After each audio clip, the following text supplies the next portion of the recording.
Salut et bienvenue dans cette nouvelle vidéo. Aujourd'hui, je vous propose de découvrir la version 4 de Webpack et de voir un petit peu les changements. Alors avant même de commencer, je tiens à préciser pour ceux qui paniquent que même si c'est un changement de numéro majeur, vu qu'on passe de la 3 à la 4, il n'y a pas un changement complet de la manière de travailler. Donc si vous avez passé du temps à écrire votre configuration avec Webpack 3, elle devrait fonctionner avec assez peu de changements avec Webpack 4. Il n'y a pas un gros bouleversement à ce niveau-là.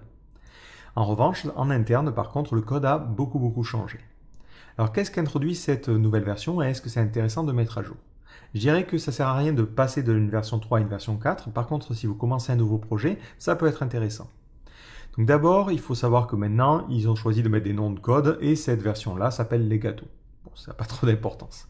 Premier changement, c'est les performances. Donc ils ont mis en place un système de cache qui va permettre d'avoir des builds consécutifs beaucoup plus rapides, jusqu'à 98% plus rapides, mais après ça va dépendre évidemment d'un projet à l'autre. Autre chose intéressante, et c'est selon moi la principale nouveauté ici, c'est une configuration par défaut plus intelligente, ce qui permet d'utiliser Webpack sans forcément avoir besoin d'écrire un fichier webpack.config.js. Et on a notamment l'introduction d'un principe de mode qui va permettre de passer en production ou en développement. Donc plutôt que de charger des plugins tels que Uglify ou autre, on a juste à lui dire je veux publier en production et lui, hop, il va mettre tout un tas de configurations tout seul par défaut. Et ça c'est très intéressant parce que ça simplifie notre configuration. Ensuite, on a le support d'autres choses que du JavaScript. Donc pour l'instant, il commence à supporter par exemple le WebAssembly, le JSON et certaines autres manières d'écrire du JavaScript avec notamment le MJS. Mais à terme, il compte supporter aussi l'HTML, le CSS et d'autres choses comme ça, ce qui va permettre peut-être plus tard d'éviter d'avoir le fameux plugin Extract Text Plugin pour gérer le CSS. Donc on pourrait avoir des modules qui seraient entièrement en CSS compilés avec Webpack. Donc ça c'est intéressant. Donc ce que je vous propose, c'est justement de découvrir ensemble comment ça fonctionne et de créer un nouveau projet, de tester un petit peu tout ça. C'est mieux avec du code. Donc pour cette vidéo, je vais créer un nouveau projet que je vais appeler Tuto Webpack 4. Je vais me rendre à l'intérieur et je vais initialiser NPM. Donc tout de suite, si vous souhaitez utiliser Webpack, il faut l'installer. Donc on faisait d'habitude un npm install en mode développement de Webpack. Mais il faut installer maintenant un nouvel outil qui est Webpack CLI, qui vous permet de piloter Webpack en ligne de commande. Donc ils ont séparé ça dans deux packages. Alors pendant qu'il est en train de faire l'installation, je vais ouvrir ça au niveau de mon IDE. Tout de suite, à l'intérieur, je vais créer mon premier fichier JavaScript. Alors il faut suivre la configuration par défaut et normalement ce fichier doit se situer dans le dossier src s'appeler index.js. À l'intérieur, je vais mettre un console.log et j'aimerais bien utiliser une fonction hello. Donc plutôt que de l'avoir dans le même fichier, c'est histoire de vous montrer qu'on peut séparer les choses, je vais créer ça dans un fichier hello.js. Donc je fais un module.export et je vais exporter la fonction qui va s'appeler hello. Et cette fonction prendra en paramètre le nom d'une personne et retournera salut suivi du nom de la personne. C'est complètement débile, mais c'est pour l'exemple. Dans mon index.js, je vais faire un console.log de hello et je vais afficher le nom de la personne. Ou même, je vais créer une constante avant. Hop. Voilà, histoire de vous montrer la conversion du code. Et ensuite, j'importe en faisant un const hello égale require et je vais charger mon fichier hello.js. Donc on a l'habitude, maintenant on morcelle et on travaille de cette manière-là. Ensuite, si je souhaite compiler ce code-là, je n'ai pas besoin d'écrire de configuration avec Webpack. Il me suffit simplement de lancer la commande. Donc moi je ne l'ai pas installée globalement, donc elle va se situer dans le dossier node module puis bin, Webpack. Dès que je lance cette commande-là, automatiquement il va compiler les choses. Si on veut se simplifier la vie, on peut directement lui dire ici, lorsque je lance la commande build, je veux que tu fasses un Webpack, et c'est tout. Et lorsque tu lances le développement, je veux une configuration différente. Et c'est là que le principe de mode intervient. Le code que je viens de compiler ici a automatiquement été compilé dans le dossier dist, et si je le regarde, c'est un code qui est minifié. Et par défaut, en fait, on a un mode production. Mais il est possible de changer le mode en mettant un drapeau au niveau de votre appel, et on peut lui dire, ici, je veux compiler en production, et dans ce cas-là, il mettra tout un tas de configurations en production, et sinon, en development. Si j'essaie de faire un coup de npm run build, je vais me retrouver avec le même fichier. Mais si je fais un coup de npm run dev, je vais me retrouver avec un fichier qui ne sera pas minifié, avec des eval pour que les source maps marchent, et ainsi de suite, ainsi de suite. Donc ça vous permet d'avoir une configuration un petit peu automatisée sans forcément trop vous prendre la tête. Donc d'ailleurs, dans l'article, il me semble, si je le retrouve, qu'il vous explique en fait ce que font les différents modes. Donc si on scrolle, voilà, on vous explique que dans le cas du DevTool, si vous êtes en mode production, il le désactive. Si vous êtes en mode développement, il le met en eval. Et ensuite, vous pouvez comme ça comprendre un petit peu tout ce qu'il fait. L'avantage, c'est que plutôt que de vous casser un petit peu la tête à faire votre configuration, en changeant simplement le mode, vous pouvez compiler automatiquement les choses. Alors par contre, il est important de noter qu'il ne convertit pas votre code en ES5. Si je regarde, les consts sont restés des consts. Par contre, comme c'était le cas avec Webpack 3, il comprend la syntaxe des modules de l'ES 2015. Donc là, vous pouvez faire par exemple, plutôt que d'exporter toute la fonction, je me dis, je vais faire simplement un export de cette fonction-là. Comme ça, je pourrais exporter d'autres fonctions. Dans mon index.js, je fais un coup de import, je vais importer hello from, donc ça sera hello.js. Ça sera compilé et converti, il n'y a pas de problème, même si c'est de l'ES 2015, ça il le comprend et il est capable de le convertir. Après par contre, si vous voulez aller plus loin et convertir vos consts en var, ce qu'il ne fait pas, c'est ce qu'on voit ici, il laisse les consts, dans ce cas-là, il faudra utiliser comme d'habitude vos loaders. Donc dans le cas de Babel, il faudra importer tout ça et du coup écrire votre configuration et avoir un fichier webpack.config.js. Bon, je ne vais pas le faire parce que ça sort évidemment du cadre, mais on voit déjà que ça simplifie les choses. L'avantage aussi, c'est que si vous respectez cette structure de dossier, vous n'êtes pas obligé au niveau de votre fichier webpack.config.js de lui indiquer les points d'entrée, parce que par défaut, il va les chercher de cette manière-là. Alors après, vous avez aussi le support d'autres éléments. Donc c'est ce qui vous expliquait. Vous avez le support du WebAssembly, mais vous avez aussi le support par défaut, par exemple du JSON.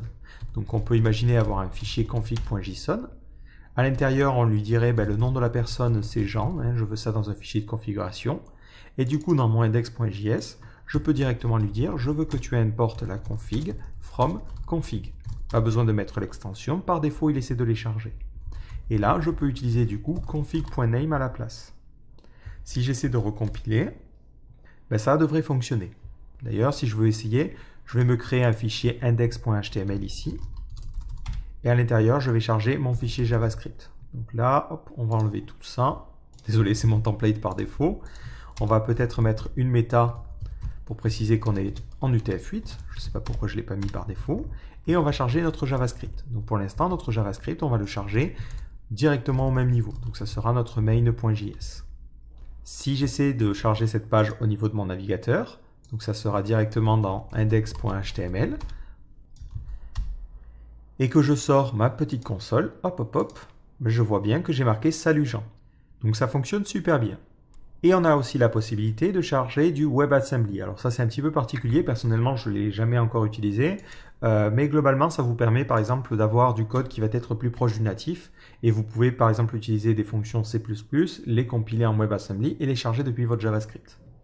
Alors rapidement, j'ai fait quand même un petit peu de recherche, donc on va prendre cette fonction là et on va la convertir. Donc je vais me rendre ici, je vais mettre le code en C++ et compiler ce code-là. Donc là, on a le code en format texte et ensuite on a le code en WebAssembly. Donc je télécharge ce fichier-là et on va avoir une extension .wasm. Donc j'enregistre ce fichier-là et je vais aller le copier dans mon dossier SRC. Donc je vais l'appeler test.wasm. Donc par défaut, si on regarde le format texte, il exporte cette fonction-là. Donc elle aura ce nom-là. Je n'ai pas trouvé comment changer le nom ici, mais c'est pas grave, c'est juste pour l'exemple. Donc au niveau de mon index.js, si je souhaite charger du WebAssembly, ça se charge de manière asynchrone. Donc on va utiliser la fonction dynamique import. On va lui dire je veux importer le fichier test.wasm. Et ensuite, une fois qu'il est importé, je vais lancer cette fonction-là. Cette fonction prendra en paramètre un module et ensuite fera quelque chose. Donc pour l'instant, je mets simplement un console.log de module pour qu'on voit un petit peu ce qu'il importe. Dans le cas où on a une erreur, dans ce cas-là, je peux faire simplement un console.log.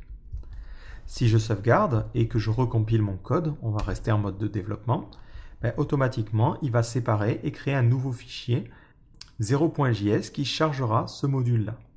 Par contre, si j'essaie tout de suite de regarder au niveau de mon navigateur, ça ne fonctionnera pas parce que mon navigateur ne sait pas charger ça. Donc il faut ici un petit serveur de développement. Donc je vais faire simplement un coup de npm install-d et on va installer webpack-dev-server. Et pour générer l'HTML, pareil, on ne va pas trop s'embêter. Je vais revenir un cran arrière. et on va télécharger le plugin HTML Webpack Plugin. Donc avant, il ne fonctionnait pas avec Webpack 4, mais ils sont passés à la version 3 et du coup maintenant ça fonctionne. Donc il n'y a plus grand chose à faire, vous avez juste à changer ces deux éléments-là.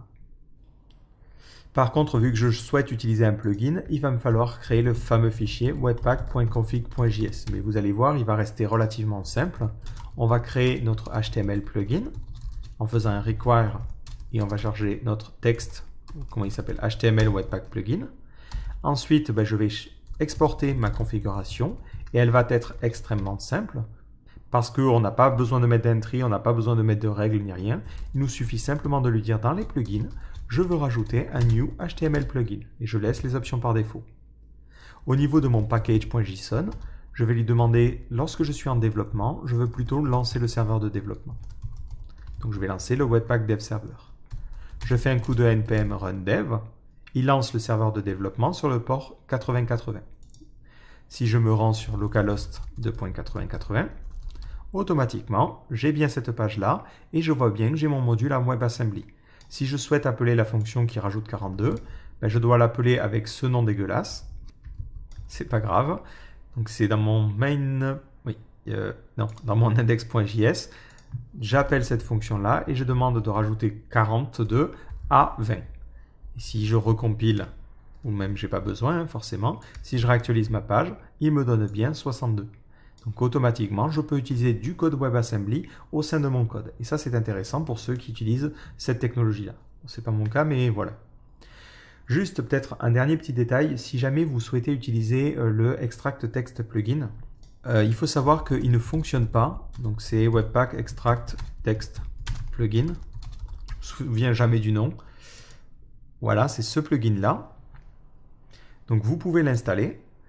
Donc on va couper notre serveur de développement, on installe ça. Ensuite, on va charger le plugin au niveau de notre fichier webpack.config.js. Ça ne change pas par rapport à ce que l'on avait déjà vu. Ensuite, on va pouvoir l'utiliser. Donc là, on va se dire, on l'utilise tout le temps. Et on le fait dans le cas où on a du CSS. Du coup, il faut que je rajoute la partie module. Ensuite, dans cette partie module, on aura des règles. Et dans les règles, on aura cette règle-là. Donc lorsqu'il y a du CSS, je veux utiliser le style loader et le CSS loader. Donc il va falloir que je charge ces deux éléments-là. Et à la fin, il faut que je dise en quoi exporter les choses, comme ceci. C'est juste pour vous montrer globalement que ça ne fonctionne pas. Je sais, c'est un petit peu bête. Là, il faut que j'installe donc le style-loader et le CSS-loader. Et pendant qu'il est en train de charger ces deux éléments-là, dans mon index.js, on va charger un fichier qu'on va appeler style.css. On mettra simplement un background color et on mettra du noir. Et on changera la couleur de texte pour mettre du blanc. Au niveau de mon index.js, je me dirais, tiens, j'aimerais bien importer ce fichier style.css. Et du coup, il devrait générer le fichier à côté. Si j'essaie de compiler en faisant un npm run build, vous voyez que j'ai tout un tas d'erreurs. Parce que pour l'instant, il n'est pas compatible. Si jamais vous voulez quand même l'utiliser, sachez que tout n'est pas perdu. Il faut demander d'installer la version qui est actuellement en bêta. Je l'ai testée, elle fonctionne plutôt bien. Donc vous installez Extract Text Webpack Plugin en mettant le drapeau Next. Et là, du coup, si vous relancez un coup de npm run build, vous allez peut-être avoir ces deux petits warnings en haut. Mais en dehors de ça, ça se compile convenablement. Si je regarde au niveau du code qui est généré, je me retrouve bien avec mon style.css. Et si je lance le serveur de développement, et que je réactualise ma page, elle va bien apparaître noire. Voilà. Après, sur tous les autres plugins que j'ai pu tester, j'ai pas eu de problème d'incompatibilité. Il n'y a que celui-là où je tenais à vous le montrer. Voilà. Mais vous voyez que globalement, cette nouvelle version de Webpack, pour moi, ce qu'elle introduit et qui est vraiment intéressant, c'est la configuration par défaut, ce qui permet d'avoir une configuration la plus minimale possible par rapport à avant où, rien que pour compiler du JS, on était déjà obligé d'écrire des choses. Pour le JSON, il fallait un loader. Pour les points d'entrée et les points de sortie, il fallait les préciser. Donc là, par rapport à ça, c'est beaucoup plus simple d'utilisation. L'autre gros intérêt, c'est vraiment la partie mode. D'ailleurs, cette partie mode, vous pouvez la préciser directement au niveau de votre ligne de commande, ce que je trouve le plus pratique, mais vous pouvez, si vous le souhaitez, le mettre à ce niveau-là. Donc vous pouvez changer le mode directement au niveau de votre configuration. Pour l'instant, ce n'est pas documenté, mais c'est possible.